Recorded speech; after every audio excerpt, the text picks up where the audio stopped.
मंगलम भगवान वीरो मंगलम गौतमो गणी मंगलम कुंद कुंदायो जैन धर्मोस्तु मंगलम सर्वमंगल मांगल्यम सर्वकल्याणकारकं प्रधानं सर्वधर्माणां जैनं जयतुशासनं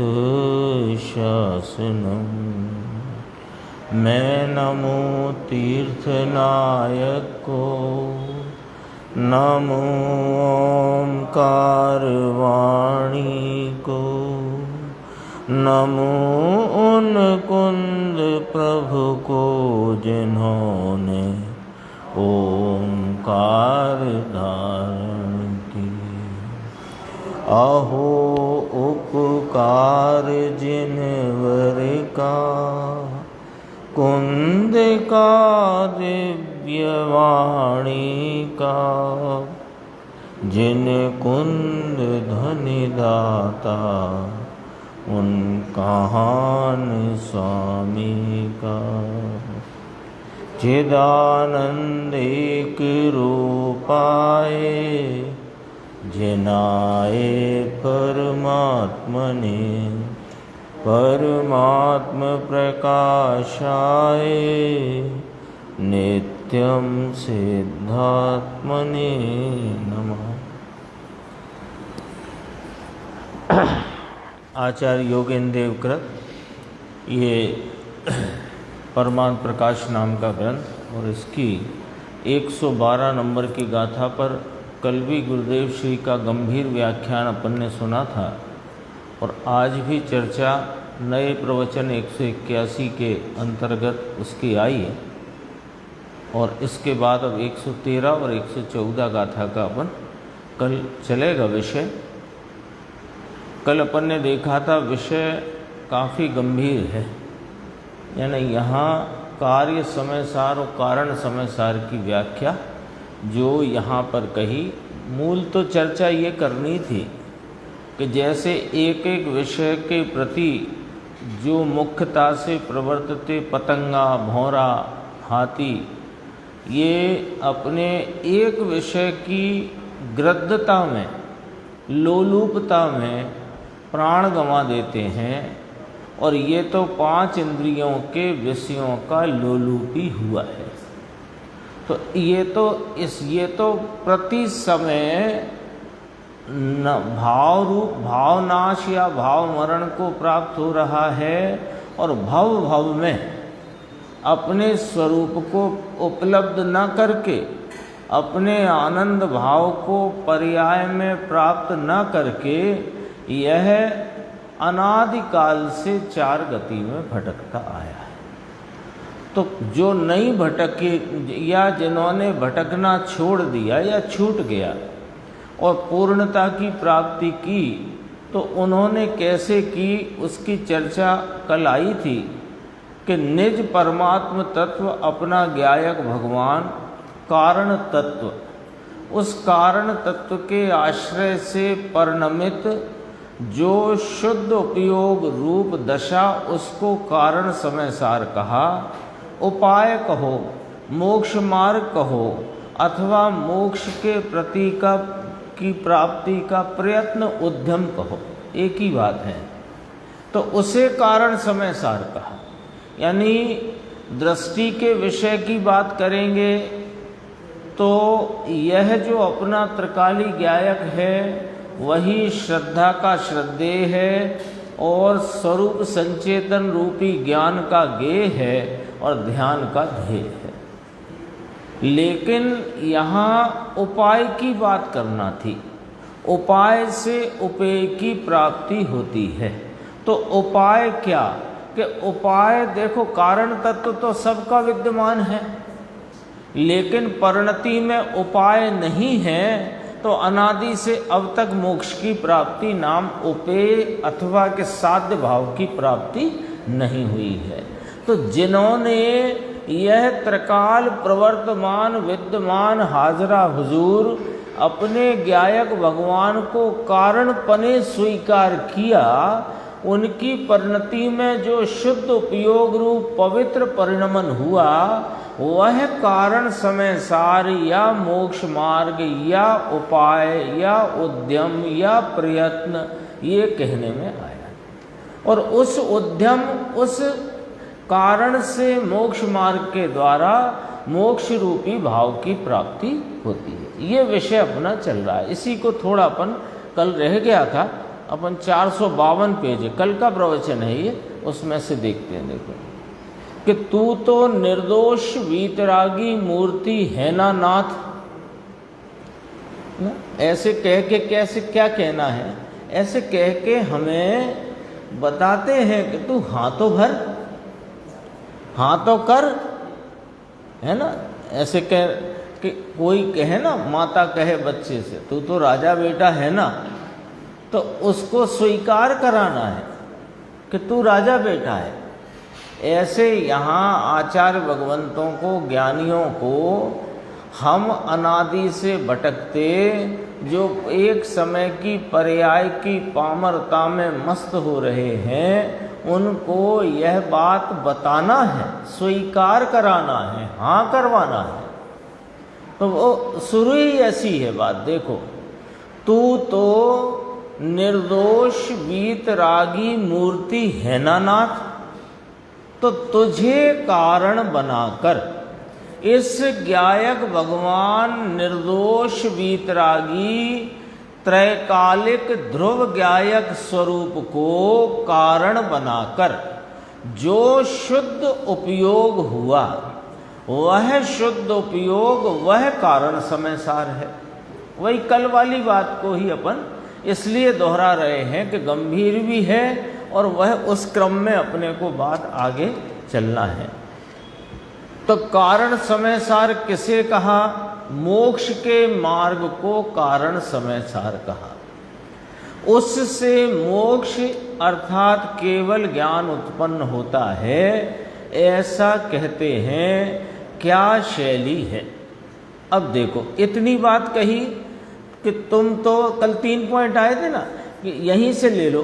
तुम तो निर्दोष वीतराग मूर्ति त्रिकाल एक रूप अकृत्रिम विज्ञान घन स्वरूप ऐसे का ऐसा रहने वाला सामान्य सदृश स्वरूप हो। इसको कारण बनाकर जो परिणमन हुआ, वह शुद्ध उपयोग रूप भाव, पवित्र भाव, वो कारण समय सार या मोक्ष मार्ग है। और उस मोक्ष मार्ग से, इस कारण समय सार से कार्य समय सार नाम अनंत चतुष्टय भाव की अर्थात आत्मा के परिपूर्ण लाभ की प्राप्ति पर्याय में होती है, वह कार्य समय सार हुआ। ठीक है, ये तो एक विवक्षा करी व्यवहार से लो। अब देखो, ये तो एक विवक्षा करी, एक निरूपण किया व्यवहार की शैली में लो। ये व्यवहार की शैली है। निश्चय स्वरूप अपना शुद्ध नय का विषय भूत यह ज्ञायक भगवान लो। 14वीं गाथा में शुद्ध नय और शुद्ध नय का विषय किसे बताया? इस ज्ञायक भगवान को। तो वह शुद्ध नय का विषय, उसे शुद्ध भाव से आलम्बन लेकर परिणति में जो अभेद रत्नत्रय शुद्ध प्रकट हुआ, जिसमें प्रवर्तन करने से पूर्ण शुद्धता प्राप्त हुई, ये व्यवहार है। बोलो दोबारा से, यानी जो सारे की सारी बात जिसमें पवित्रता की है, शुद्धता की है, स्वभाव भूत है और स्वभाव की है, जिसमें पूरी बात पवित्रता की है, स्वभाव और स्वभाव भूत बात है, जो वास्तविक बात है, जो वास्तविक मोक्ष मार्ग निरूपण किया, वो व्यवहार है कि हाँ व्यवहार है। क्यों व्यवहार है कि सुनो एक लाइन फिर आगे बढ़ेंगे कि मोक्ष मार्ग से मोक्ष की प्राप्ति कहना यही व्यवहार है। देखो दोबारा से, अपना ज्ञायक भगवान त्रिकाल कैसा? शुद्ध पवित्र, ठीक है। इसके आलम्बन में बरतने वाली जो परिणति वह शुद्ध पवित्र, और वो उसके आलम्बन में परिणमने से क्या प्रगटा कि अभेद रत्नत्रय रूप पवित्र सम्यक दर्शन ज्ञान चारित्र। ये भी पवित्र स्वभावभूत है ना, स्वभावभूत। जैसे अपनी 159 गाथा पंचास्ती काय में कहा, शुद्ध द्रव्य परिणित या शुद्ध द्रव्य के आश्रित। अभेद रत्नत्रय कैसे आया? शुद्ध द्रव्य के आश्रित। तो विषय शुद्ध पवित्र, उसका आलम्बन लेता भाव शुद्ध पवित्र, उस आलम्बन रूप भाव में प्रकट हुआ शुद्ध पवित्र भाव, और शुद्ध पवित्र भाव में प्रवर्तन का फल आया पूर्ण शुद्धता। फिर इसे व्यवहार क्यों कहा? फिर इसे व्यवहार क्यों? तो देखो, अब फिर दोबारा से पूरा क्रम याद रखना कि वो जो ज्ञायक भगवान विषयभूत शुद्ध है वो तो निश्चय ही है, और उसका आलंबन लेने से जो सम्यक दर्शन ज्ञान चारित्र प्रकट हुआ है वो भी निश्चय है, और वह जो मोक्ष मार्ग कहलाता है वो निश्चय मोक्ष मार्ग है। लेकिन मोक्ष मार्ग से मोक्ष मिलता है, ये व्यवहार है। आई बात समझ में आई भाई? दया दान व्रत भक्ति से मिलता, ये बात दूर करो, अरे उसी की वो दूर करने ये मोक्ष मार्ग से मोक्ष मिलता है, इतनी बात कही गई है। अन्यथा तो ये व्यवहार है। देखो क्या कहते हैं निश्चय में, तो अब देखो क्या शैली है। ऊपर जो बात आ गई वो अच्छे से अपने ख्याल में आ गई है, पढ़ेंगे नहीं अब दोबारा, क्योंकि आगे कैसे बढ़ेंगे। फिर कहा क्या शैली है, यानी जितनी ये 3.25 पंक्ति कही ये क्या शैली है। फिर आगे 3 शब्द बोले, निश्चय में तो, यानी ये व्यवहार था। यानी अपन ने पूरी बात सुनाई, यूँ हुआ, और फिर सच्ची बात बताएं तो क्या मतलब निकला कि जो अब तक कहा था वो सच्चाई नहीं थी, ऐसा ही मतलब निकला ना। जब ये कहा ऐसे हुआ, ये हुआ और ऐसे नहीं करना था और ऐसे कर दिया और ऐसा हो गया, और फिर कहा लेकिन भाई साहब एक बात सुनो, सच्चाई बताएं तो। ऐसे यहाँ पर ये पूरी बात कही, तू निर्दोष वीतराग मूर्ति है, उसे कारण बनाकर जो शुद्धोपयोग रूप परिणमन हुआ वह कारण समय सार है, उसमें प्रवर्तन से कार्य समय सार की प्राप्ति होती है। लेकिन निश्चय से कहें तो सुनो फिर अब कि परमार्थ निश्चय में तो समय समय की जो विकारी पर्याय होती है वह भी अपने षटकारक से उत्पन्न होती है।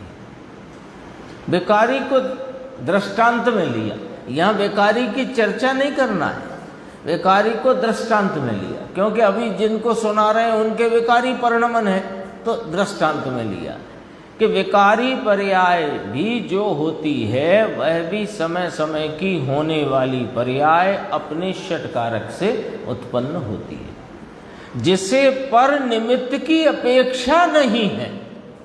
गाथा 62 पंचास्ती काय है ना, उसमें आ गया है, क्या शब्द है उसमें,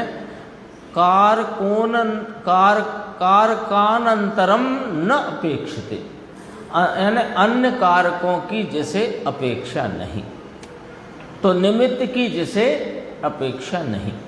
तो फिर ये तो दृष्टांत था, ये तो दृष्टांत है, यहाँ विकारी पर्याय की कथा नहीं सुनाना है। तो फिर निर्विकारी केवल ज्ञान अनंत आनंद प्रकट हो, वह भी वर्तमान पर्याय षटकारक से उत्पन्न होती है, पूर्व की पर्याय से नहीं, मोक्ष मार्ग से नहीं। तो मोक्ष मार्ग से मोक्ष की प्राप्ति हो। देखो, मोक्ष मार्ग का जितना वर्णन आया और मोक्ष मार्ग की प्राप्ति के लिए जो विषय है उसका वर्णन आया, वो तो निश्चय की बात है। यह कारण तत्व निश्चय, इसके आलंबन में पर्ण में शुद्ध पवित्र पर्याय मोक्ष मार्ग की निश्चय, और जो प्रकट हुआ फल में मोक्ष, वो भी निश्चय। लेकिन उस पर्याय से ये पर्याय हुई, ये व्यवहार है, ये व्यवहार। ये तो भाई सच्चाई तो ये है कि ये बहुत गंभीर और गूढ़ रहस्य हैं जिनागम के, और ख़ास तौर पर अध्यात्म के ये गंभीर रहस्य। ये तो हमें हमारी होनहार भली होने के कारण ये पूज्य गुरुदेव श्री और उनका तत्व हमें मिल गया, तो ये बात अपन यहाँ बैठकर चर्चा में कर सकते हैं, कर रहे हैं और समझ में आ रही है। यदि ये गुरुदेव श्री न होते तो ये कुछ समझ में नहीं आया। सच्चाई है ये। अभी भी गुरुदेव श्री तो नहीं है पिछले 44 साल से, लेकिन उनका तत्व, उनके प्रवचन और प्रवचन की यानी ऑडियो में भी, और अब ये तो लिखित भी सब है। इसको आप जरा साइड कर दो थोड़ी देर के लिए, विचार में करना नहीं है अपने को साइड, विचार में थोड़ी देर को साइड कर दो, तो आपके पास क्या बचा है आप बता दो। मैं सच कहता हूं, एक गाथा जो 4 पद की होती है, 2 पंक्ति की होती है, करीब 20-22 शब्दों की होती है, उस एक गाथा का अर्थ नहीं कर सकते हो आप बिना गुरुदेव श्री के। अर्थ करने का अर्थ शाब्दिक अर्थों से नहीं हो रहा है। अर्थ करने का अर्थ है कि उसका तात्पर्य, मंतव्य और अभिप्राय ख्याल में आना चाहिए, ये मतलब है। शाब्दिक अर्थ तो व्याकरण के द्वारा कर दोगे, उसमें कोई बड़ी बात नहीं। तो कितना इसमें अंदर कहने की भी कोई अद्भुत शैली गुरुदेव की, जिससे पर निमित्त की अपेक्षा है नहीं, तो फिर निर्विकारी केवल ज्ञान आनंद आनंद अनंत प्रकट हो, वह कैसी पर्याय है? वर्तमान पर्याय है। वर्तमान हुई ना, हुई तो वर्तमान कहलाई। और क्या है कि पर्याय है कि द्रव्य है कि गुण है कि पर्याय है। तो वो पर्याय कैसे उत्पन्न हुई? इस षटकारक से उत्पन्न। तो पर्याय का षटकारक क्या होता है ऋषभ? सुनो, पर्याय का कर्ता पर्याय, पर्याय कर्म स्वयं पर्याय, पर्याय का साधन पर्याय, पर्याय में से पर्याय, पर्याय के लिए पर्याय, पर्याय के आधार से पर्याय। तो द्रव्य आधार ना रहा किन्ना, ये नई व्याख्या ले आए।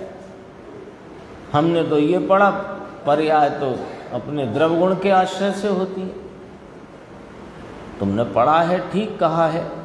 पर्याय प्रत्येक द्रव्य की वर्तमान पर्याय अपने द्रव्य के आश्रय से होती है। राकेश भाई, ये क्यों बताया कि अन्य द्रव्य से नहीं होती?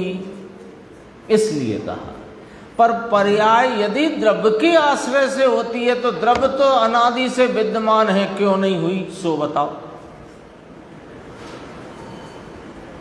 नहीं है राहुल भाई? द्रव्य कब से है? तो अनादि से है। और कैसा है? पवित्र है, परिपूर्ण है, अनंत गुणों का अखंड अभेद पुंज है। यदि ये अनादि से पवित्रता का पुंज, अखंड अभेद परिपूर्ण तत्व है, तो पर्याय में अपूर्णता क्यों आई है? सो बता दो, क्यों चल रही है? यदि पर्याय पर्याय से नहीं होती यदि पर्याय द्रव्य से होती है तो द्रव्य पूरा है तो पर्याय पूरी लाओ। तो फिर क्यों लिखा कि पर्याय द्रव्य के आश्रय से होती है? वो अन्य द्रव्य से नहीं होती, ये बताने को लिखा है। यहां भी जो कहा कि मोक्ष मार्ग से मोक्ष की प्राप्ति होती है, सम्यक दर्शन ज्ञान चारित्र रूप पवित्र अभेद रत्नत्रय से मोक्ष की प्राप्ति होती है, ये बताने के लिए कहा है कि रागादि परिणाम महाव्रत आदि से नहीं होती, ये बताने के लिए। बाकी तो पर्याय पर्याय से होती है। देखो यहां तो व्यवहार से उत्पन्न नहीं होती, यह बतलाने के लिए निश्चय से नाम शुद्ध उपयोग से उत्पन्न होती है, इतना बतलाना है। अरे भगवान ऐसा समय कहाँ से मिले भाई, है ना? ये बात सुनने का भी समय पक जाए, ये भी कोई बलिहारी है। ये ऐसी कोई अद्भुत अपूर्व अत्यंत गंभीर बात सुनने का समय पक गया अपना, ये भी कोई वास्तव में बलिहारी है। अन्यथा सब होता है ना? अभी कुछ ऐसे भी होंगे जो बाहर के बाहर चले जाएंगे, समय नहीं पका है ना ऐसी गंभीर बात सुनने का। अब सुनते तो है नहीं, फिर झगड़ा उत्पन्न करे। गुरुदेव कह रहे हैं कोई शिक्षा दे कि सोनगढ़ वालों को भी कुछ बदलना पड़ेगा। शिक्षा देने वाले मिल जाते हैं। शिक्षा कैसी शिक्षा? देखो साहब ठीक है, आपकी बात सही है, बिल्कुल अच्छी है, लेकिन समाज में एक पना रहना चाहिए, समाज में समन्वय रहना चाहिए। ये एक पक्ष वो बन गया, वो पक्ष बन गया, ऐसे ये सब क्या कहना चाहिए, गुटबाजी नहीं होना चाहिए, है ना? समन्वय रहना चाहिए। इसलिए थोड़ा आप बदलो, थोड़ा वे बदलेंगे, चल जाएगा। चल सकता है क्या? सूरज पूरब से निकलता है, निर्देश भाई जिद पे अड़ गए कि नहीं पश्चिम से निकलता है। अब चंद्रेश भाई कहने लगे कि अब आप लड़ो मत, एक काम करो उत्तर की रख लेते हैं बात, न पूरब से न पश्चिम से, थोड़ा तुम सरको थोड़ा ये सरकते हैं, उत्तर से सूरज का उदय मान लो। झगड़ा नहीं करना है अपने को इसलिए। अरे झगड़ा हो कि नहीं? अरे झगड़ा मिट जाता है। आप बताओ सत्य के सामने आने से झगड़ा मिटता है कि झगड़ा होता है? सत्य का मानो तो क्या सत्य सामने आ जाए तो झगड़ा हो रहा था कोर्ट में, है ना? बाद किसी पे एक पे आरोप था, दूसरा आरोपी था, जिस पे आरोप था वो आरोपी था, एक आरोप लगाने वाला था। तो उनका झगड़ा कैसे मिटेगा? सच्चाई सामने आ जाए तो मिट जाए ना। देखो क्या बदले बापू, सत्य है उसमें दूसरा क्या हो। व्यवहार से होता है ऐसा कहो, निमित्त से होता है ऐसा कहो, कुछ परसेंट मान लो ऐसा कहो, कथनचित निमित्त से होता है, कहीं बिना निमित्त के होता है, कभी कभी उपादान से होता है, कभी कभी निमित्त से होता है, ऐसा रख लो। समन्वय तो रहना चाहिए ना। समाज इतना बड़ा है, अथवा एक तो कहे समाज बड़ा है, फिर दूसरा और कहे अपन इतने से तो लोग उसमें ही झगड़ा करें, क्या फायदा? अरे झगड़ा नहीं है। आप बताओ, अब ये 5 उंगली है तो 5 है तो है, अब एक 7 कहे, एक 6 कहे, एक 4 कहे, तो अब क्या करें बताओ? आप बताओ अब क्या करना है इसका? 5 को स्वीकार करो सब कुछ, और जो नहीं स्वीकार करता वो दुखी होगा भी तो भाई। नीचे आया देखो, मुमुक्षु का पक्षपात हो जाए ऐसा नहीं करना आपने। मतलब मूल तो यही पढ़ना था, इसलिए वो पढ़ करके आए थे। एक तो कल का भी रिवीजन आ गया और ये बात भी आ गई। गुरुदेव श्री का वाक्य देखना गंभीर है एकदम। यह पक्षपात ही है, ये मोक्ष मार्ग पक्षपात ही है, ये स्वरूप का हित पक्षपात ही है। ये प्रयोजन की सिद्धि पक्षपात ही है। कैसा पक्षपात के सुनो, अपने स्वरूप का पक्ष करना और दूसरा पक्ष छोड़ देना, ये न्याय है, ये जिन शासन का न्याय है, ये जिन शासन का न्याय है। अपने स्वरूप का पक्ष करना आता नहीं है, निश्चय के पक्ष में आओ। तो पक्ष में आओ मतलब कि उसके पक्ष में आकर असलियत जानकर उस असलियत को स्वीकार करोगे तो पक्षातिक्रांत हो जाओगे। आती है कि नहीं बात? अपने स्वरूप का पक्ष करना, दूसरा पक्ष छोड़ देना, यह न्याय है, जिन शासन का यह न्याय है। अपना स्वपक्ष करना वही न्याय है, वही सत्य है, वही सरल है, वही परमार्थ है। इस श्रीमत के वचन आते ना, सत है, सरल है, सर्वत्र है, उसी को याद कर लिया गुरुदेव ने। नंदूमल जी, अब देखो, दुनिया मानो ना मानो बापू, जो मानेगा वो पाएगा और जो नहीं मानेगा सो भटकेगा। सीधी सच्ची बात है, इसमें कहीं कोई लाग लपेट की बात है नहीं। मानो दुनिया, मानो ना मानो बापू, मार्ग तो ये है, चाहे जो कहो, हमको कुछ घात हो ऐसा नहीं है। यानी तुम हमसे कुछ भी कहो तो उससे हमारे दिल पर आघात होता हो, हमको रंज होता हो, हमको उसमें थोड़ी रुष्टता होती हो, हमें कुछ नहीं। क्यों नहीं है कि अब ये 5 को हम 5 कहते हैं, अब तुम नहीं मानते तो तुम कुछ और कहते हो कि बड़े आए 5 कहने वाले, कहो, हमें क्या फर्क पड़ता है? गिनती विनती आती नहीं है, 5 कहने लग गए, कहो, हमें क्या फर्क पड़ता है? क्योंकि ये 5 ही हैं। ये बात हमारे ज्ञान में अच्छी तरह से हमें स्वीकार है और सच्चाई भी ये है। अब आप कहो, जानते हैं नहीं कुछ, गिनती आती नहीं, बड़े आए 5 कहने वाले, कहो क्या क्या आघात लगेगा, बोलो, हमें क्या तकलीफ है? वे कहें कि दिगंबर नहीं, ऐसे नहीं, चाहे जो कहो, है ना। लोग कहते हैं ना, हाँ, श्वेतांबर तो तुम्हारे गुरु, उनके लिए थे ना, वे स्वयं फरमा रहे, उनके सामने भी ऐसी बात। श्वेतांबर हैं, स्थानकवासी हैं, ढूंढिया हैं, और लोगों को श्वेतांबर बना रहे हैं। अरे श्वेतांबर बना रहे हैं कि श्वेतांबरों को दिगंबर मार्ग की सच्चाई दिखाकर हजारों लाखों लोगों को उन्होंने परिवर्तित कर दिया। यानी समझो, डूबते हुओं को बचा लिया हाथ पकड़कर। हम भी कौन से 30 मार का दिगंबर में थे, लेकिन पता ही नहीं मूल बात का, तो फिर क्या मतलब है उसका?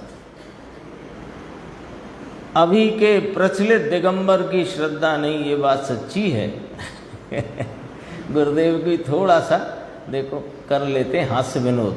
देखो क्या कहा, वे कहते हैं कि दिगंबर नहीं, ऐसे नहीं, तो गुरुदेव ने कहा चाहे जो कहो।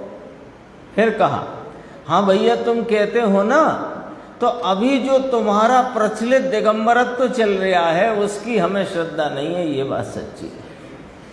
अभी जो वर्तमान में तुम जिसे दिगंबरत्व कह करके प्रचलन में चालू है, उसकी तो हमें श्रद्धा नहीं है, ये बात सच्ची है। सनातन दिगंबर की शैली है, वह है, उसके लिए हम पूरे पूरे श्रद्धावनत हैं। सनातन दिगंबर, जिस दिगंबरत्व का अनुसरण अनुकरण करके अनंत सिद्ध हुए, उसका हम, वह उसके प्रति हमारी पूरी पूरी श्रद्धा है। ये कहा, देखो, अरे प्रभु तू सुनना भाई, एक बार पक्षपात छोड़कर सुन तो सही। यहाँ पक्षपात का अर्थ है आग्रह छोड़कर सुन तो सही कि मार्ग क्या है भाई। नहीं, एक बार समझ ले मार्ग क्या है। फिर तेरा मन करे उस पे चलना। अभी इधर उधर भटका भटकी में तेरे को मार्ग का पता भी नहीं और गलत मार्ग पर दौड़ रहा है, तो जरा रुक जा, 2 मिनट को रुक जा और रुक करके जरा देख लो, समझ लो, पूछ लो और विचार कर लो, निर्णय कर लो कि मार्ग क्या है। फिर मार्ग सच्चा क्या है ये जान लो और गलत मार्ग क्या है ये जान लो, फिर तुम्हें जहां चलना है चलो। फिर कौन चलेगा गलत मार्ग पर? बहुत अच्छी गाथा है, 112 नंबर की गाथा। गुरुदेव श्री कहते हैं बहुत अच्छी गाथा है। अगले पृष्ठ पर थोड़ी सी चर्चा है, देखो बस रिवीजन है। भगवान निर्दोष परमात्मा से भरपूर तत्व, कारण तत्व, उसका कार्य जो समय सार केवल ज्ञान, उसे उत्पन्न करने वाला शुद्ध उपयोग रूपी कारण समय सार।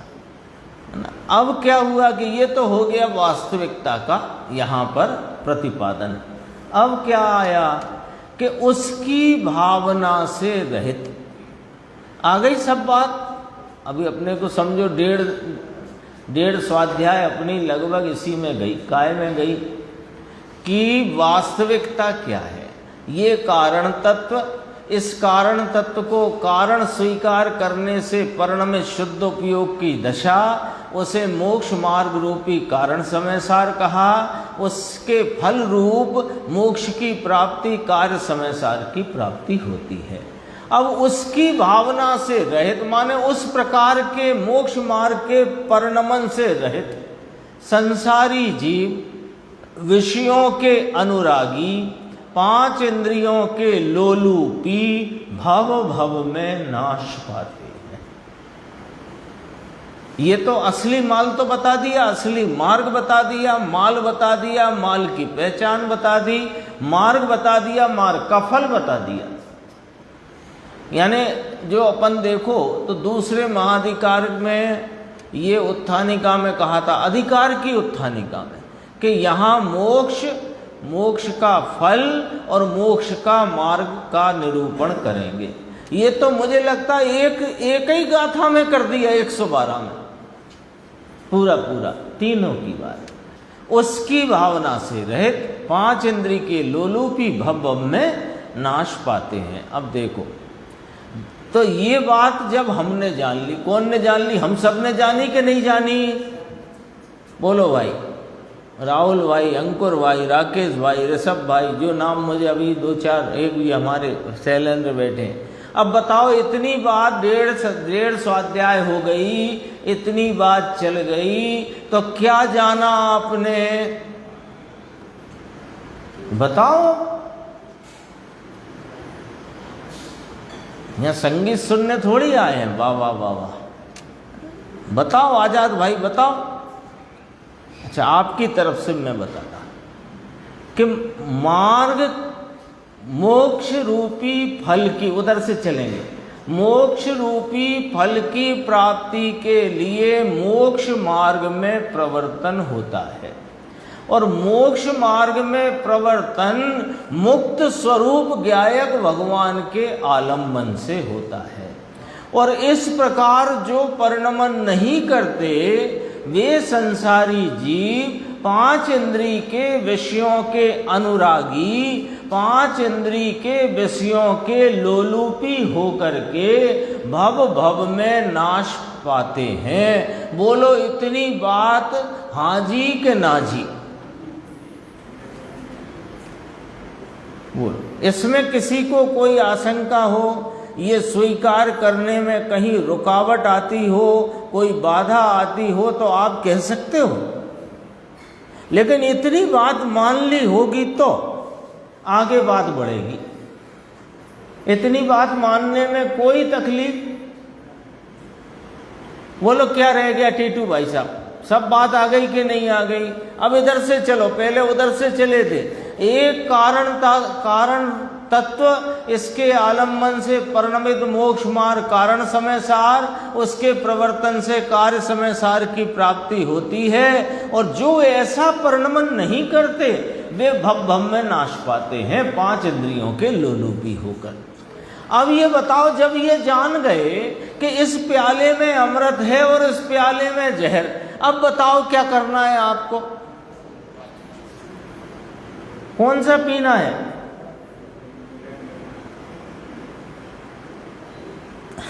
अब तो साफ हो गया ना मामला, मामला साफ हो गया कि नहीं हो गया? एक प्याले में अमृत है, एक प्याले में जहर। 5 इंद्रियों के लोलुपी भव भव में नाश पाते हैं जहर का प्याला, और स्वरूप के आलम्बन से परिणमन करके मोक्ष की प्राप्ति होती है अमृत का प्याला। दोनों सामने रख दिए, दोनों पे नाम लिख दिए, दोनों को समझा दिया, अब बताओ क्या करोगे? तो वही बात यहां कही, ऐसा जानकर इन विषयों में विवेकी कैसे राग को प्राप्त होए, और अभी भी राग को प्राप्त हो रहे हैं तो हमारा विवेक जागृत नहीं हुआ। साफ सुथरी बात है। प्रीति और रुचि से देखो, राग का आना अलग बात है, क्योंकि राग तो कब मिटेगा, वो 12वें गुण स्थान के अंत में जाकर के राग का सफाया होता है, पूर्ण वितरागता तभी तो आती है। लेकिन राग की रुचि टूट जाने से राग मिटना शुरू हो जाता है। तो राग प्रीति और रुचि से उसे कैसे भाव आते हैं, यानी प्रीति और रुचि से राग के भाव अब उसे नहीं आते हैं। ज्ञानी को, विवेकी को, जिसने जान लिया है, विवेकी कैसे राग को प्राप्त होए, वे कभी विषयाभिलाषी नहीं होते। इसका अर्थ समझ लो भाई अच्छे से, नहीं तो यहां चक्कर खा जाते हैं हम। वे कभी विषयाभिलाषी नहीं होते, ठीक है।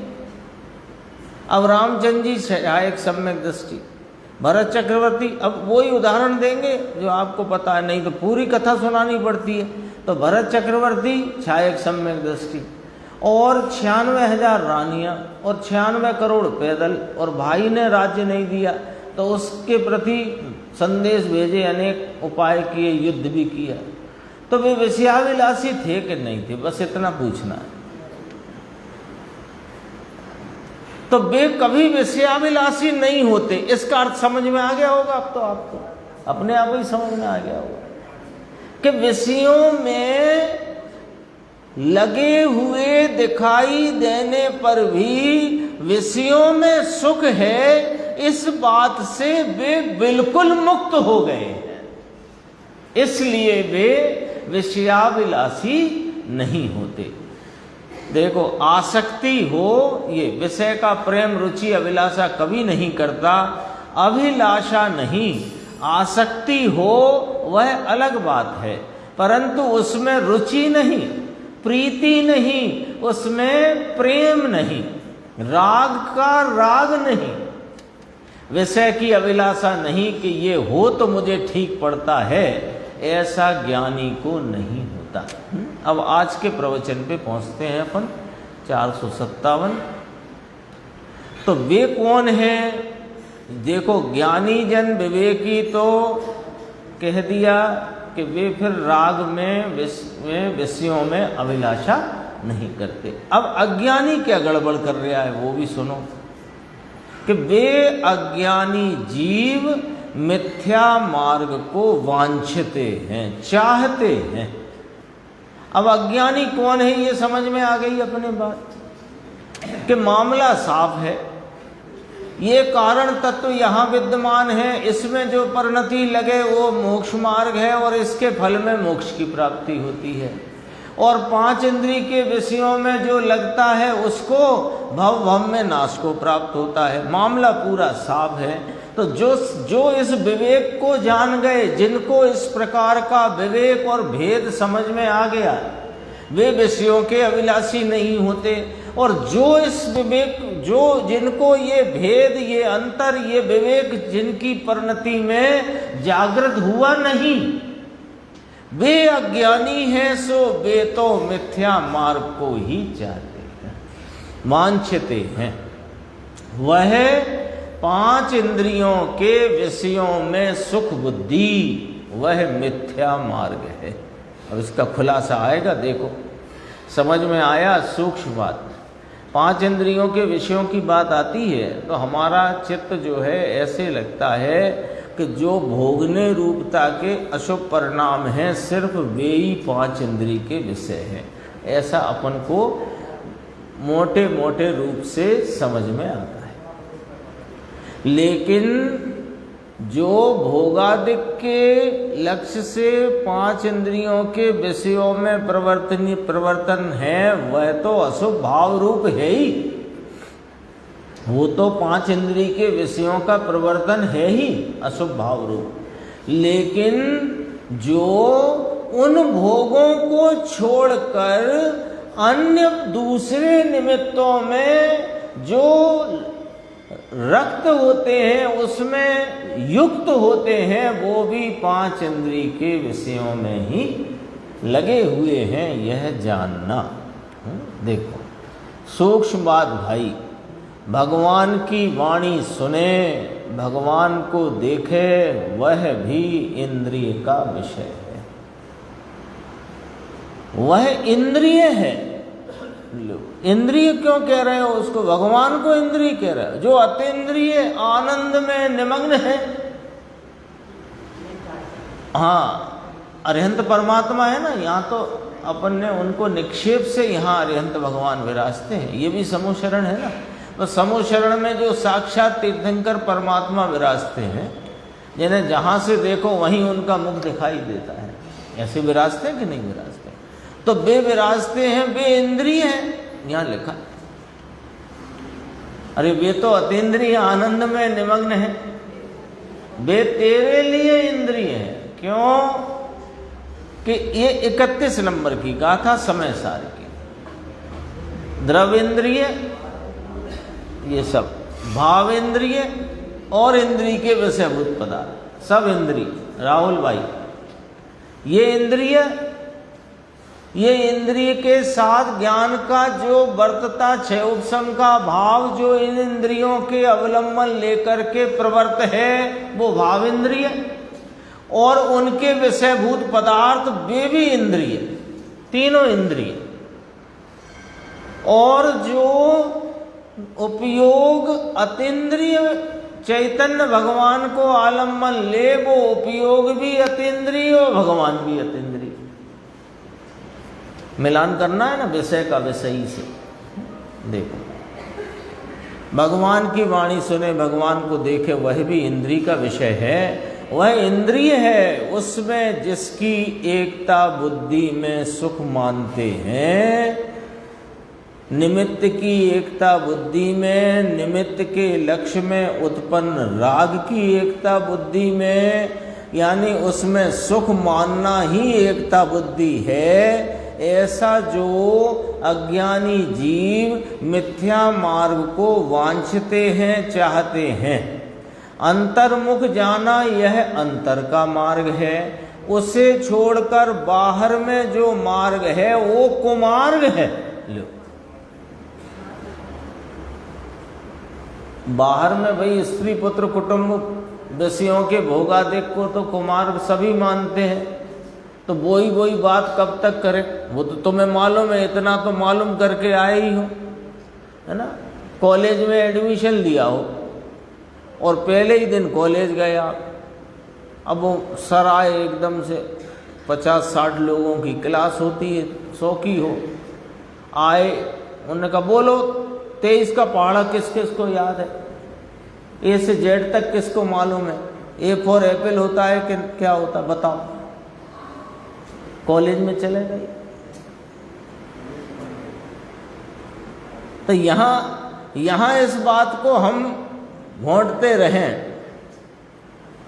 कि विषयों का लंपटी, स्त्री पुत्र कुटुंब आदि जो बहिर्विषय हैं उनमें भोगादिक की कल्पना से जो प्रवृत्ता है वो कुमार्गी है। ये तो तुम्हें ही मालूम है, ये तो पहले से ही मालूम है।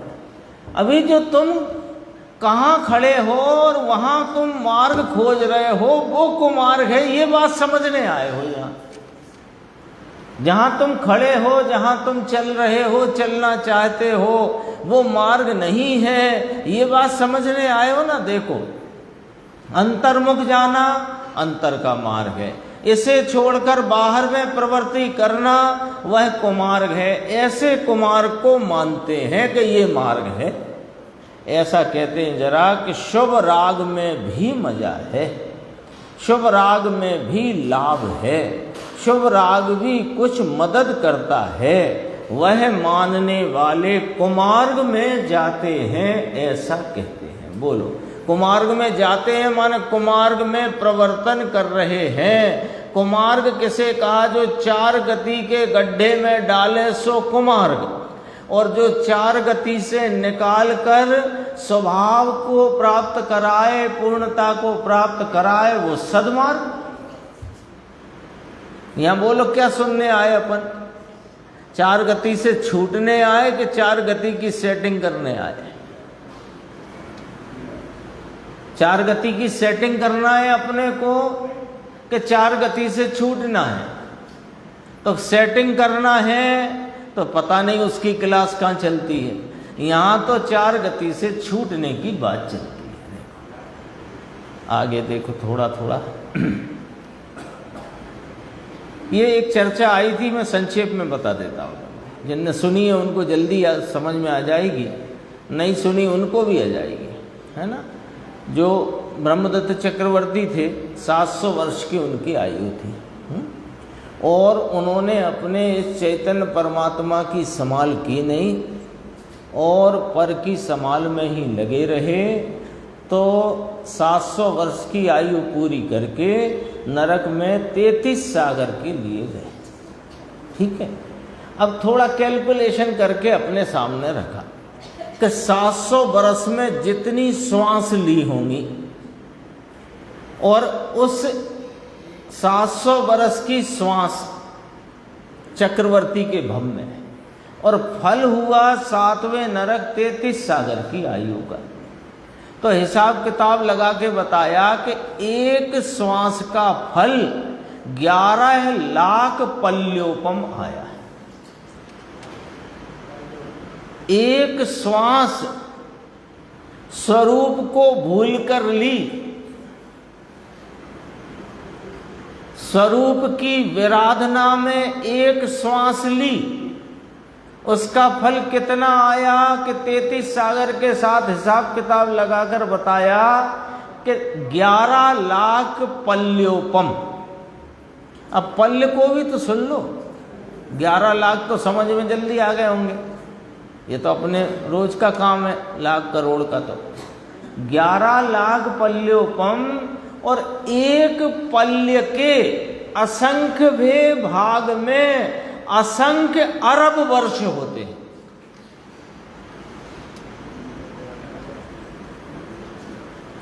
एक पल्य के असंख्य भाग में असंख्य अरब वर्ष होते हैं, और ऐसे एक श्वास का फल नरक जैसी घोर प्रतिकूलता, एक श्वास उसका फल 11 लाख पल्योपम प्रतिकूलता, दूसरी श्वास उसका फल 11 लाख पल्योपम। तो कैसे बचें इससे? देखो बचना तो पड़ेगा इससे। कैसे बचें? भाई साहब कुछ कर लेना। कदाचित आप बहुत मंद कषाय रूप प्रवर्तन करो इस स्वरूप को भूलकर, तो एकाध भव स्वर्ग का मिल जाएगा। फिर दौलत राम जी से पूछो, तय तय चे थावर तन धरे यो परिवर्तन पूरे। इसलिए फिर कोई ऐसा उपाय बताओ कि कभी हमें इन सब दुखों की प्रतिकूलताओं में रहना ना पड़े और परिणति में परिपूर्ण आनंद साधी अनंत काल के लिए प्रकट हो जाए। उसका कोई रास्ता है क्या? कि हाँ है ना, जो कल से चल रही है बात, कल से क्या सदैव चलती है, पर यहाँ प्रसंगवश जो अभी विषय चलता है तो कल से चल रही है, रोज ही चलती है। एक स्वरूप की आराधना में, स्वरूप की पहचान में, स्वरूप की प्रतीति में, स्वरूप की लीनता में वो आपको फल मिलने वाला है, जहां फिर पुनः से कोई दुख की कणिका भी नहीं आएगी। और भले कितने ही पुण्य भाव कर लेना, एक सुख की कणिका नहीं मिलेगी। मुनिमृद्धार अनंत वेर ग्रेव्य को उपजायो, पे न जातम ज्ञान बिना सुख लेश ना पायो। लेश माने कणिका। ये चर्चा आई थी, देखो तो क्या किया था इसने, ब्रह्मदत्त चक्रवर्ती ने बहुत पाप किए थे। अभी सुनो, उसने पाप किए थे तो पाप स्वयं में रहकर किए थे कि पर में भटक के किए थे। पर में भटक के, तो सीधी बात करो ना, पर में भटका था, पर परान्मुक्ता में रहा था। तो पर में रुक जाए तो क्या होता है कि यही होता है जो हुआ। तब यहां मुमुक्षु ने कहा पर में रुक जाए, यानी मंद कषाय में रुक जाए तो भी यही हाल होगा साहब। तो कहा कि मंद कषाय में रुक जाए वह कुमार्ग है। बोलो समझ आती है कि नहीं आती है बात? सच कहते हैं, ये वाली बात समझ लोगे तो मैं गायक हूं ये समझ में आ जाएगा। ये कौन सा फार्मूला निकला? मंद कषाय में रुक जाना कुमार्ग है, नुकसानकारी है। उस मंद कषाय में लाभ बुद्धि, राग की एकता बुद्धि है, इसलिए हमें गायक समझ नहीं आता, प्राप्त नहीं होता। तो एक ये बात समझ जाएंगे तो गायक हाथ में आ जाएगा, हाथ में नाम पर्याय में उसका भाव प्रकट हो जाएगा कि हाँ हो जाएगा। क्योंकि तुम सब समझ करके भी यहीं अटक रहे हो, बस ये अटकन मिटी और तुम्हारी समझ सच्ची हुई।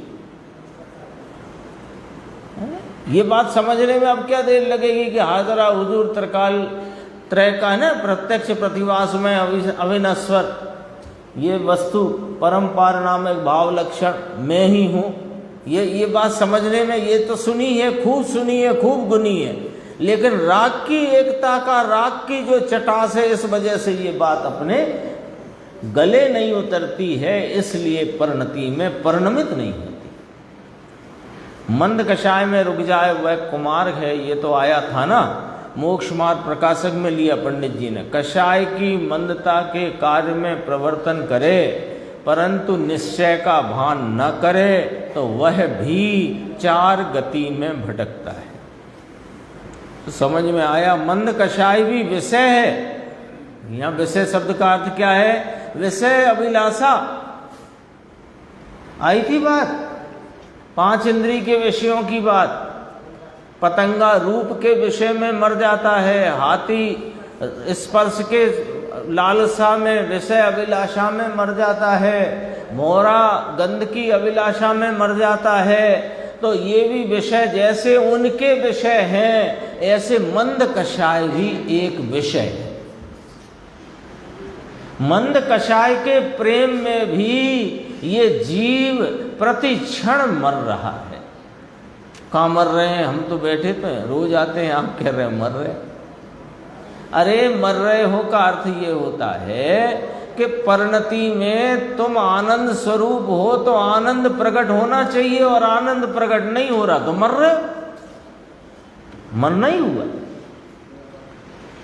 भगवान आत्मा का स्वरूप मंद कषाय भी विषय है। एक राग की कणिका वो विषय में डालो, क्योंकि वो विषय के लक्ष्य में ही होती है, चाहे विषय कोई भी हो।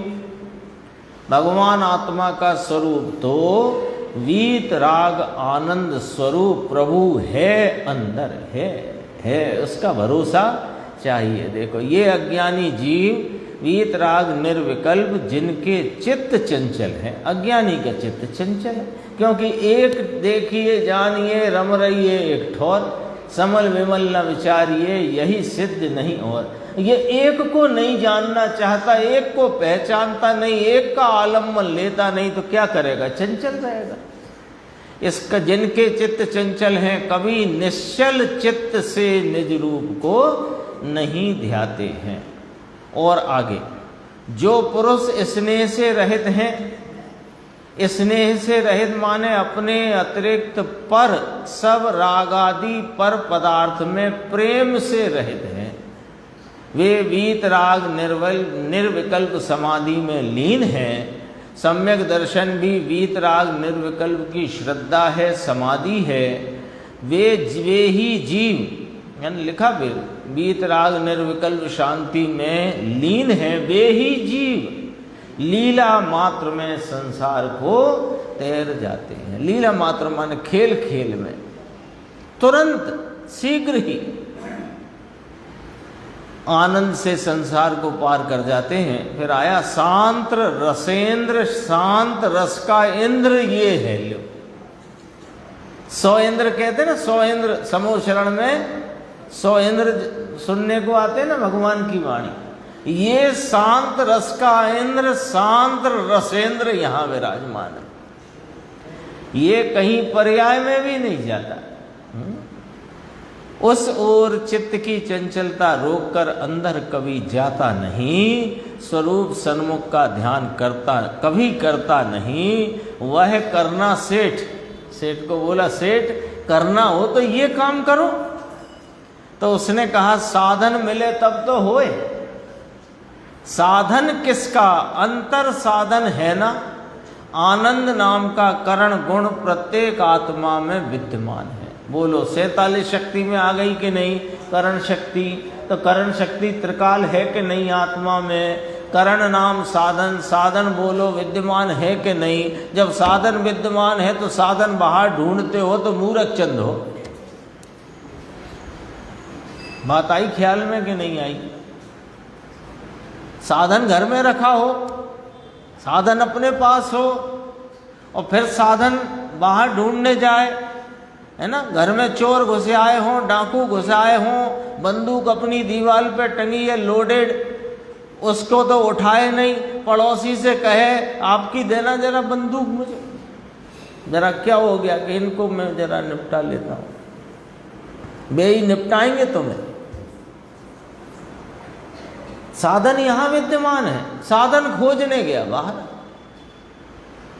आत्मा में अतीन्द्रिय आनंद नाम का करण साधन गुण है। भगवान आत्मा में करण नाम का, साधन नाम का एक अनादि गुण है।